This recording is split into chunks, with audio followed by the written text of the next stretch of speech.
These days, the channel sits completely abandoned, with Ronald and Karina's... Guys, I'm literally just banned with chat. Wait, this is laggy. Hello?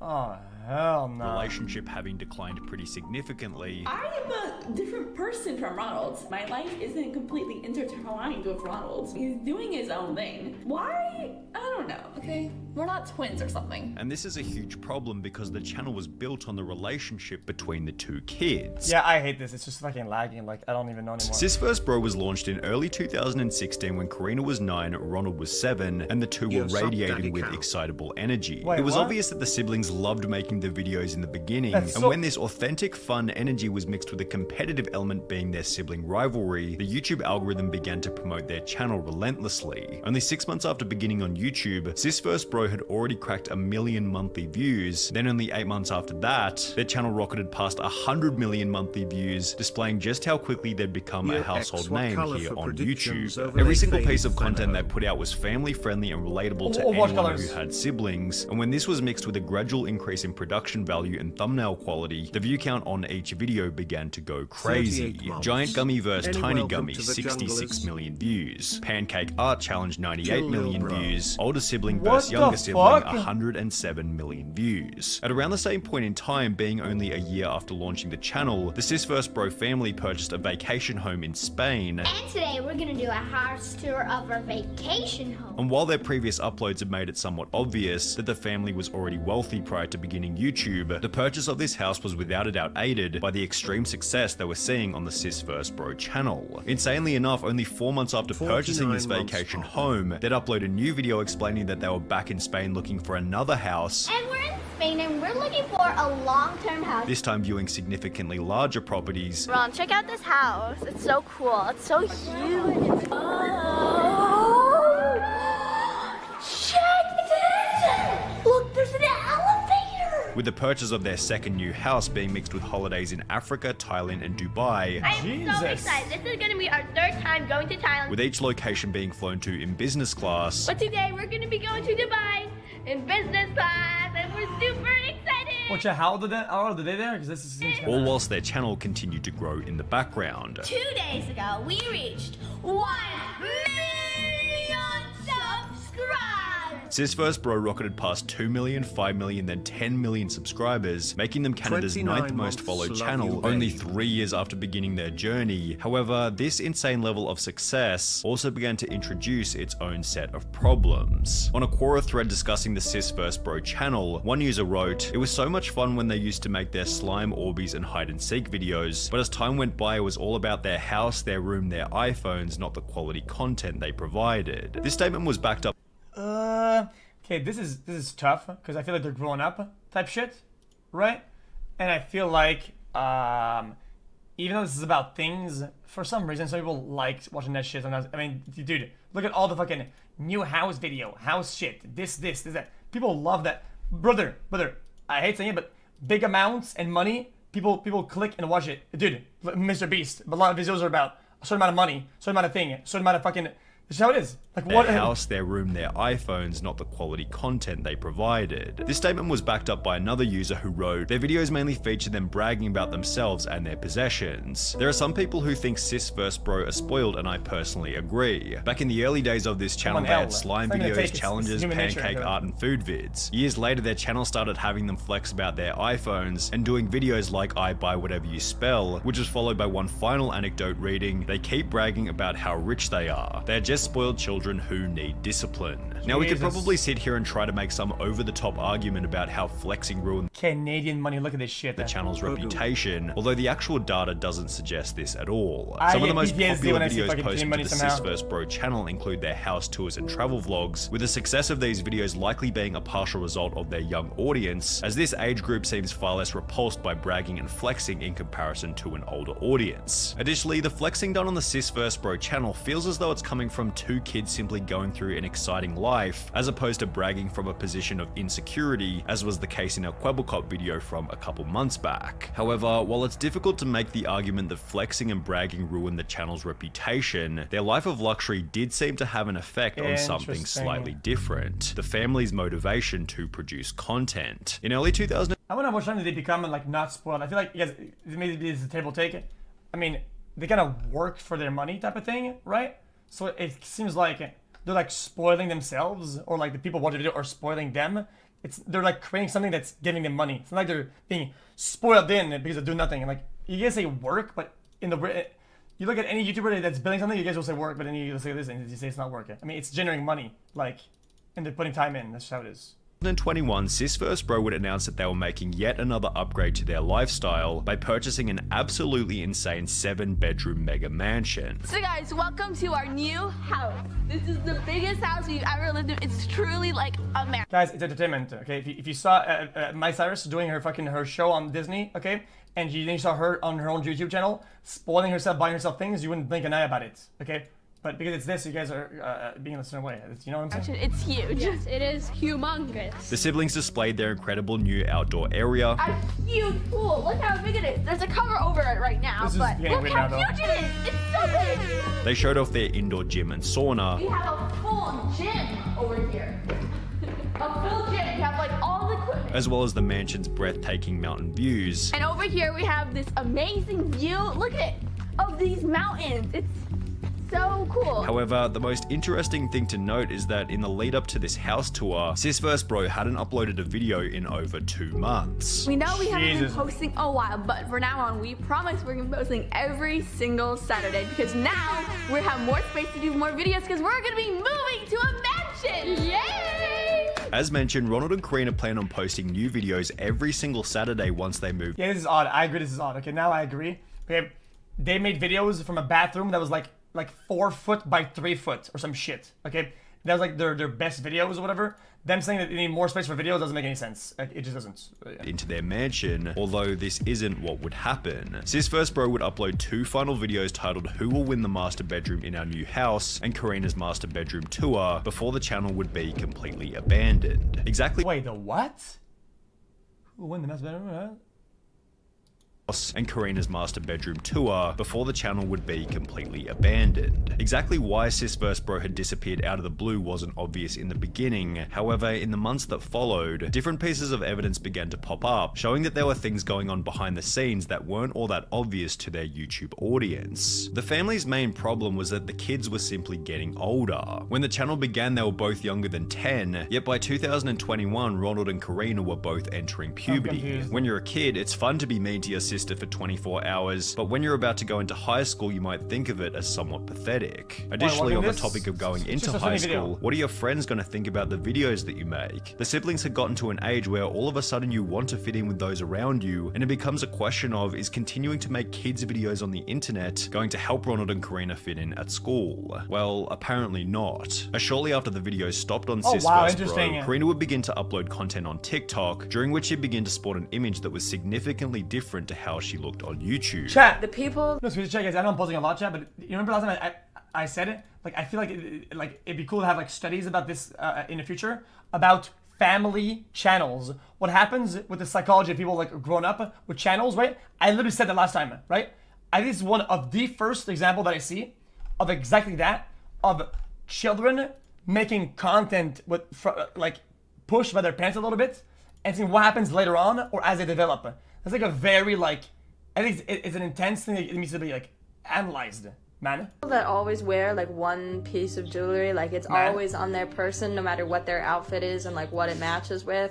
It's just their thing that they're always carrying with them. I feel safe around them. Additionally, many of these TikToks were concerned with the way she looked, as well as her different phases, almost as if she was trying to show the audience that she was no longer the same Karina from sisvsbro. If anyone asks you if you're that kid from sisvsbro, tell them you don't know what they're talking about. That was my plan anyway. This comment came alongside another TikTok video in in which Karina could be seen laughing at the slime, gummy, and unicorn videos she made as a kid, and as you might suspect, Karina's new cynical attitude about her past was disappointing to the many who'd grown up watching her on YouTube. I didn't notice this was Karina. Why aren't you guys sisvsbro not posting anymore? Oh my gosh, you've changed. Karina would provide a little bit of information about the end of sisvsbro, stating that it stopped being fun a few years ago. However, she still had substantially more information to share on her TikTok. It's somewhat difficult to figure out exactly what this video is trying to say, I mean, but Karina... she did change, but people change, people grew up. I mean, these are children becoming adolescents. They will change, right? People that change themselves, we'll see why. I think them fighting it and being like, oh, what you do is critical. It's odd. I agree, it's odd. It seems to imply that whenever her and her dad get into arguments, they just scream at each other inaudibly, with this video being released alongside an Ask Me Anything on Snapchat, in which she'd state that her parents always try to find a reason to yell at me or take my phone, and that maybe this time they're so unbelievably mad at me that they can't yell. In addition to these posts about her and her parents' rocky relationship, Karina would post another TikTok stating that she'd been expelled from her school, revealing once again on Snapchat that it was for getting high in the bathroom. Karina had stated in previous TikToks that she would start drama to make school less boring, and when confronted about the change in her attitude during a live stream, Karina had the following to say. You changed. Well, I mean, people do change. Like, not everybody's gonna be wearing diapers forever. So, people change. Is that, like, upsetting? Should I still be wearing diapers? The most interesting thing to be noted from this response is that sense. Karina appears quite arrogant and entitled. And I could be wrong with this claim, but maybe this arrogance has something to do with being brought up in a luxury environment where they were constantly spoiled in order to create content. On the other hand, maybe that's just a cliche created by people who wish they had that kind of upbringing. And at the end of the day, at least Ronald and Karina made a lot of money out of the channel. Nope, no. People's feelings doesn't matter as long as you make content. You guys, I've always said this, you guys, biggest philosophy, like it's not even a philosophy. As long as you make content people enjoy, nobody gives a fuck if it's in a fucking mansion, a flying spaceship, in a fucking, in a mud house. I don't give a fuck. In a box. Nobody gives a shit. If you make cool shit that's fun, people watch it because it's fun. You're having fun, But if you make it all about that and it's trash, man. Like, holy shit. I'm gonna finish this video, so I'll finish it really fast. Right? Well, maybe I'm not. Karina stated in a different video that she used to pay her parents' bills with slime videos, which accompanied another TikTok stating that she only had... And I'll never relate to these lyrics because I used to pay my parents' bills with slime videos. 12.4 euros. Wait, but that makes sense though. Wait, if they're filming and they're being the production, they're part of... I mean, they're being part of the production, like... ...to her name, showing that perhaps all of the... Well, I guess I need question mark. Like, if the parents are part of the production of the ideas behind the videos and they're being part of the business, right? Everybody pays money for that. Of course, they get paid the bills with that. I don't understand. What? The YouTube money simply went to the parents, leaving Karina with the opinion that her time on sisvsbro was the worst 5 years of her life. This is all just speculation, of course, and maybe with... Wait, you literally are wrong. They are literally, at this point, like employees. They're dude, you think they do all that just by themselves? There was somebody filming. Like, what the fuck are you talking about, man? Holding money from the kids until they're older is actually the smartest move. Sure, the siblings have both been big stars on YouTube, but they're still just school kids with limited money management skills, and to hand them millions of YouTube dollars at such a young age would more than likely end in disaster. And while Karina has been quite vocal since the sisvsbro hiatus... See, everybody says that they're using the kids, they're using this, they're using that. It's why I meant last time by... you have to analyze this later on. This will be analyzed by people. It's good. This is good, like research fucking material, because like you understand these dynamics and how it works. Because this happens in a lot of other industries, and because you could like relate or whatever, you're not seeing this through like the eyes of rational thought. You're just being emotional about it. Ronald has barely said a word, with a possible reason for this being because, according to his Instagram, his social media presence is still managed by his parents. Ronald has begun to post the... You're saying child labor. So is shipping your kid to Disney for them to do a kids show, right? Is that any different from doing it at home with your camera? Like, it's the same concept, you fucking idiot. It's the same thing. Occasional photo and story on Instagram. However, his TikTok accounts are banned constantly, whilst his 2 personal YouTube channels haven't seen a new video in well over a year. Interestingly, however, Ronald did appear in a recent video uploaded to his dad's channel, where the two could be seen building a new computer intended for Ronald to do some live streaming. That's gonna be the main monitor for streaming for Ronald. That's his control deck right here for the stream. This might also be a sign that Ronald plans on coming back to YouTube, although considering Karina stated in a TikTok that Ronald refuses to do anything with her, it's unlikely that there'll be any revival of the sisvsbro channel anytime soon. Okay, this is really interesting. Okay, nobody gives a fuck about this, okay, but I care. Watch this, okay? Let's say I make videos right now, okay? Make videos, yeah? So I get somebody who thinks about the video, right? Then I get somebody who films the video, right? And then I'm on camera, right? So then I'm like the actor. Make sense? I'm like the actor. Does that make sense? So in any field, right? When money comes in, everybody gets a cut. This is like the producer, right? Then there's the filmer, and then there's the actor. One more month and 4 years. Everybody gets money, right? Or whatever, right?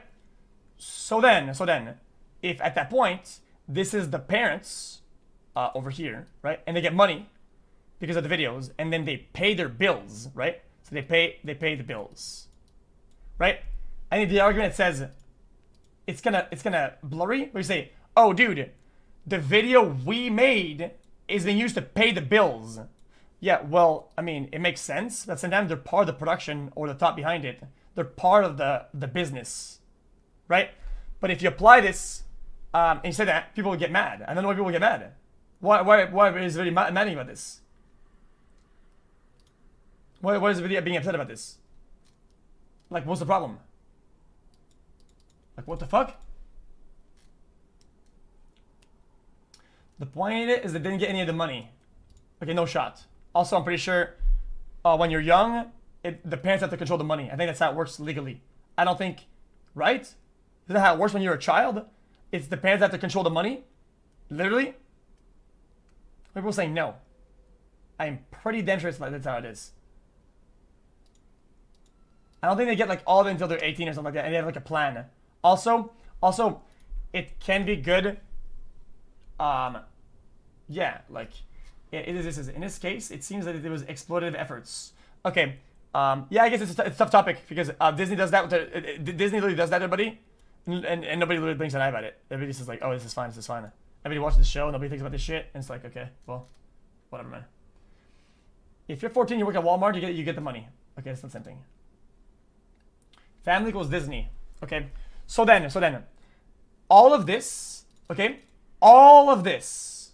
If you want, you can do this instead, right? Watch this. You can add another actor right here, right? And that's corporate, right? In this case, this would be Disney. So you had a new layer to it, right? That's Disney. So instead, the parents can just ship the fucking children to Disney, and they make the movies, and then they go back home. It's the same thing. The problem is that the ecosystem is the same thing.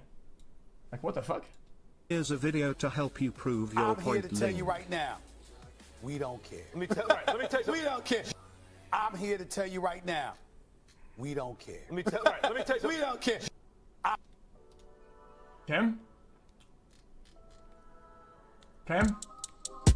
Yo, this is X on the beat, yo.